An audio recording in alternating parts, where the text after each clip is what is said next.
আসসালামু আলাইকুম ভিউয়ার্স, সবাইকে অল বাংলা ট্রিক্সের পক্ষ থেকে শুভেচ্ছা। ভিউয়ার্স, এর আগের ট্রিকে আমি আপনাদেরকে দেখিয়েছিলাম যে কিভাবে আপনারা ইমো ব্যবহার করবেন যে ইমোতে কোনো ধরনের অ্যাড শো করবে না।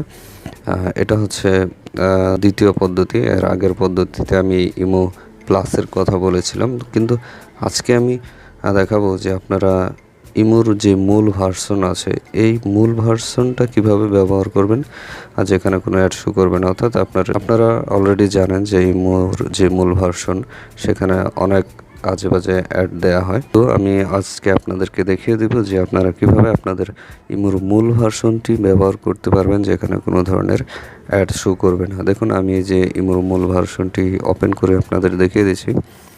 দেখুন, ইমোতে মূলত আগে আপনার ইমোর যে মূল ভার্সনটি আছে সেটা আপনি অন করলেই কিন্তু এখানে অ্যাড শো করে। আর তাছাড়া এদিকেও এখানে একটা অপশন থাকে, এগুলো আপনারা জানেন। তারপরে দেখুন, আমি যদি কাউকে কল দিই, কল দিলেও কিন্তু আপনাদের আছে সেখানে কিন্তু এখানে আপনারা জানেন যে কাউকে কল দিলেও কিন্তু কলের মাঝখানে অ্যাড শো করে, আবার কল কেটে দিলেও অ্যাড শো করে। তো আপনাদের প্রথম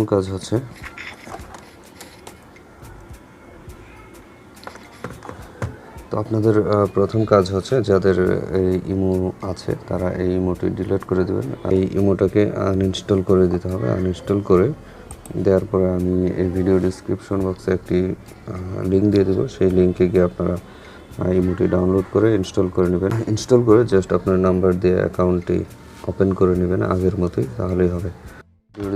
ডিসক্রিপশন বক্সে এই যে এই ইমোর ডাউনলোড লিঙ্কটা দিয়ে দিব। আপনারা এই লিঙ্কে ক্লিক করার পর এই ওয়েবসাইটে ঢুকবে, এই লিঙ্কটা ওপেন হবে এবং আপনি যেখান থেকে এই ডাউনলোড লিঙ্কে এখানে এই ডাউনলোড লেখাতে ক্লিক করলে আপনার অ্যাডমুক্ত ইমোটি ডাউনলোড হয়ে যাবে এবং সেই ইমোটি আপনারা ইনস্টল করে নেবেন।